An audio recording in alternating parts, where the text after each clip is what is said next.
Hello viewers, आज की video के अंदर हम 2021 के पास्ट पेपर को सॉल्व कर रहे हैं। सब्जेक्ट है economics analysis and policy. ADC part 1 का 2021 का ये पेपर है।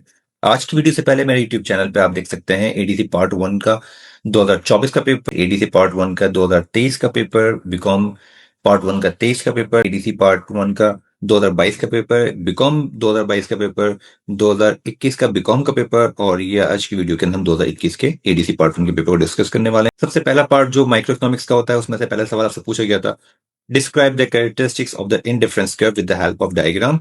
तो ये 8 मार्क्स का क्वेश्चन था, तो इसमें कुछ इसकी जो कैरेक्टरिस्टिक्स थी वो हाईलाइट कर दी और इसके ग्राफ की मदद से भी इसको आपने यहाँ पे ब्रीफ कर दिया।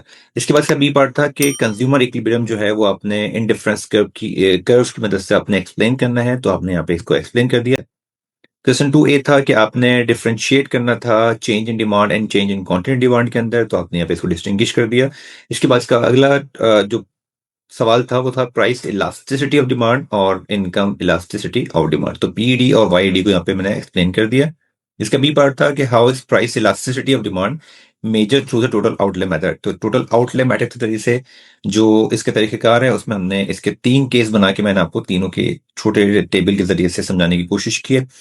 और क्योंकि मार्क्स 10 थे तो ज्यादा इसमें हम एक्सप्लेन नहीं कर सकते थे, तो 10 मार्क्स के लिए से अकॉर्डिंगली हमने इसको यहाँ पे कैलकुलेट कर दिया। इसके बाद क्वेश्चन 3A था कि state the characteristics of perfect competition. तो इसकी जो कैरेक्टरिस्टिक्स थे वो यहाँ हाईलाइट कर दी है। इसका बी पार्ट था कि अंडर परफेक्ट कंपटीशन में रहते हुए आपने डायग्राम की मदद से बताना है कि फर्म का इक्विलिब्रियम शॉर्ट रन में किस तरह से कायम होगा। तो इसको हमने टोटल अप्रोच के जरिए से सॉल्व किया डायग्राम ड्रॉ करके। इसी तरह से इसको हमने मार्जिनल अप्रोच से सॉल्व कर दिया डायग्राम ड्रॉ करके।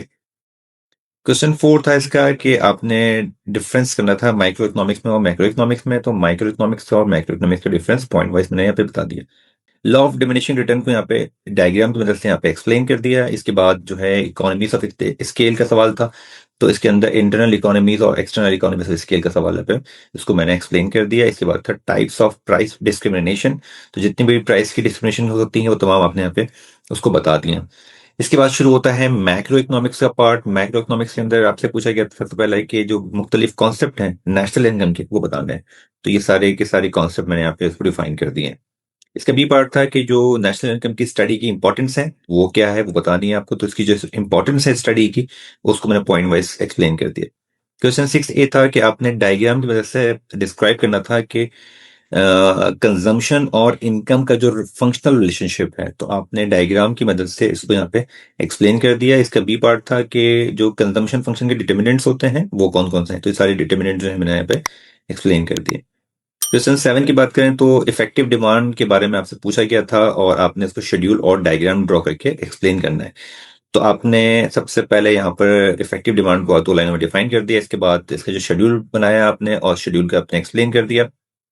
इस शेड्यूल के बाद आपने देखा कि डायग्राम ड्रॉ करनी है। डायग्राम ड्रॉ करने के बाद आपने यहाँ पे डायग्राम को भी एक्सप्लेन कर दिया। तो इस तरह से सवाल की रिक्वायरमेंट पूरी हो गई। और फिर क्वेश्चन 8 स्टार्ट होता है जिसमें आपसे कहा गया 2 आपने शॉर्ट नोट करने हैं। पहला ऑप्शन था कि मल्टीप्लायर क्या है, आपने इसको एक्सप्लेन करना था।